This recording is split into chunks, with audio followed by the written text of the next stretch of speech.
Nimemtafuta aliyekuwa mkurugenzi wa michezo Ali Mayai kwa sababu yeye aliwahi kuwa Simba, aliwahi kuiongoza kwenye ukurugenzi wake ndani ya michezo. Aliwahi kuongoza Simba Yanga na timu nyingi sana, lakini pia sehemu mbalimbali kama Ngumi na kadhalika. Lakini pia aliwahi kucheza Young Africans timu ya taifa na ana rekodi kubwa sana huko.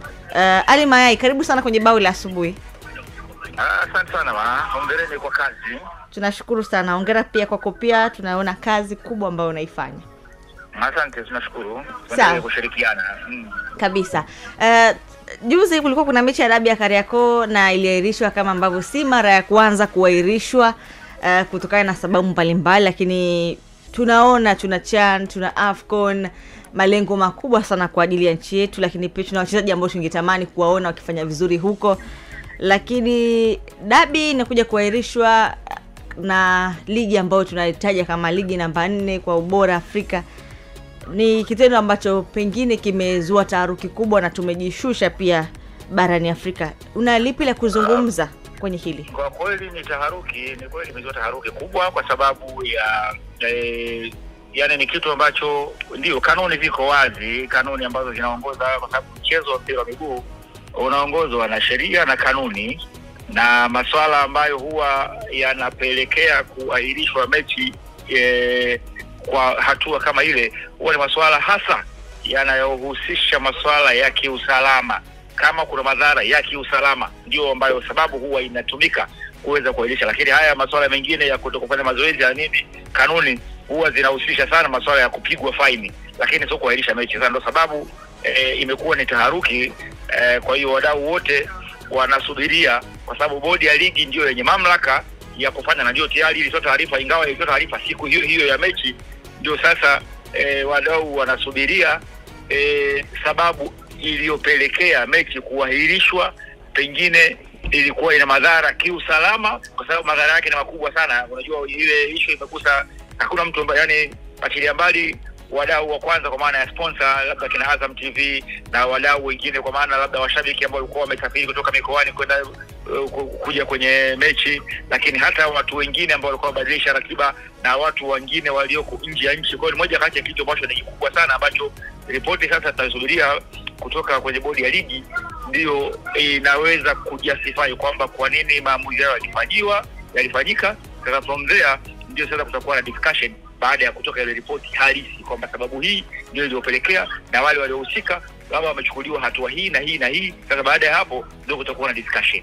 Unaona kuna namna tunajikosea wenyewe kwa hatua ambazo jitihada ambazo zinafanyika kwa ajili ya kuendelea kunyanyua mpira wetu. Kuna namna tunajikosea wenyewe kwa ajili ya mambo kama haya.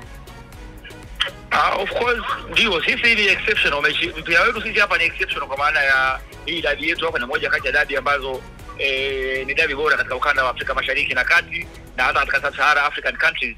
Kwa hiyo sasa ni namna gani tunaweza kumanage, ni moja kati ya kitu ambacho tunatakiwa tuwe na kanuni ambazo ni implementable, yani zinatekelezeka ili kuweza, sababu katika modern football sasa hivi dunia sasa michezo au mpira ni biashara, yani sio kama ilivyokuwa zamani huko, kwa maana ya ni biashara. Kwa hiyo kuna investors ambao wanainvest ambao wapo kwa ajili ya kupata faida. Ndio sababu kwenye matukio kama haya labda kama ikitokea yani ikitokea labda dharura, yani labda majanga yametokea, hapo huaga hakuna shida kwenye janga wala hakuna kama inatokea labda kutakuwa na kitu ambacho kina masuala labda au masuala ya kiusalama, hapo hakuna shida. Lakini kwa sababu nyingine hapo kwa kweli lazima kuwe na kanuni ambazo zitaweza kutufanya na sisi tusogee kama wenzetu ambao wamesogea kwa maana ya Ulaya, lakini pia na nchi za Afrika ya Kaskazini.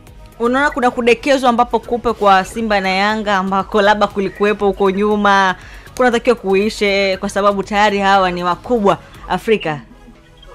Ni kweli hawa ni wakubwa, lakini ukubwa huwa hautakiwi kuwa mkubwa kuliko sheria. Sheria ndiyo kubwa, alafu ndo baadaye inafuatia. Ndio ni wakubwa, wana ushawishi, ni timu ambazo ni kubwa na kwa Tanzania tunatakiwa kujivunia, lakini sasa kuzimanage inatakiwa tuwe na kanuni ambazo zinathibitisha sheria kwanza, alafu ndio wanafuatia wale wengine. Siku zote sheria ndio huwa inaongoza, yani mwongozo kama vile ilivyo nchi, kwa maana inaongozwa na katiba. Katiba ndio kila kitu, alafu ndio baadaye inafuata vitu vingine. Neno lako labda kwa Simba na Young Africans?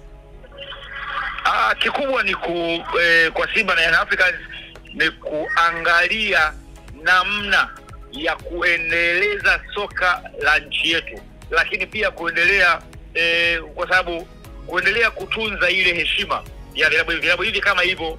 Mungu amejalia tangia vilivyoanzishwa vipo na vinaendelea kuwepo na vinaendelea kuwa na washabiki.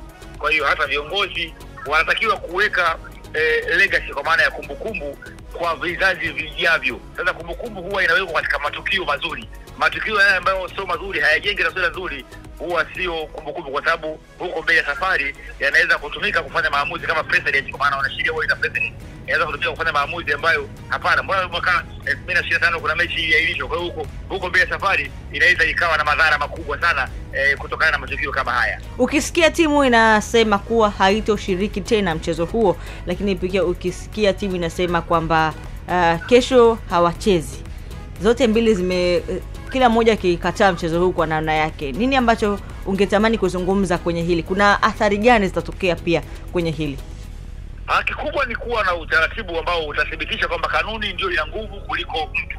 Kanuni, sheria na kanuni ndio zenye nguvu, kwa maana ya bodi ya ligi ambayo inasimamia ligi ndio yenye mamlaka ya kusimamia. Kwa hiyo yenyewe ndio inayopanga ratiba, yenyewe ndio, lakini kanuni zimeainisha maeneo yote, wajibu wako na haki zako. Kwa hiyo kila timu ikisimamia haki zake inawajibika kufanya hiki na hiki na hiki. Kwa hiyo ni kitu ambacho vilabu vyetu vinatakiwa kusimamia eneo hilo kwa kushirikiana. Na bahati nzuri sasa hata mifumo ambayo ipo ambayo inatumika kuongoza mpira ni mifumo shirikishi, ambayo kwenye kamati mbalimbali huwa kunakuwa na wadau kutoka katika pande zote. Tunapozungumzia bodi ya ligi, ndio sababu mwenyekiti anakuwa kutoka kwenye moja kati ya timu ambazo zinazoshiriki. Kwa hiyo ni moja kati ya kigezo ambacho huwa kinatumika kama mnapofanya maamuzi, mnafanya maamuzi nyewe wenyewe wahusika. Kwa hiyo kikubwa ni kuyasimamia kwa kuzingatia maamuzi mliyofanya ambayo ndio yametengeneza kanuni na sheria. Kuna maamuzi ambayo pengine hayajafanyika kwa kutumia kanuni ambayo pengine ungetamani kuyazungumzia? Sasa hapo ndio inasubiriwa ripoti ya bodi ya ligi. Baada ya hapo ndio patakuwa sasa pengine na mjadala baada ya bodi ya ligi. Sawa, nakushukuru sana. Ripoti hapo ndipo itakuwa nafasi ya kuweza kuona justification ya mechi kusogezwa mbele. Sawa, nakushukuru sana Ali Mayai Tembele, nikutakia siku njema ya kazi. Asante sana. Asante.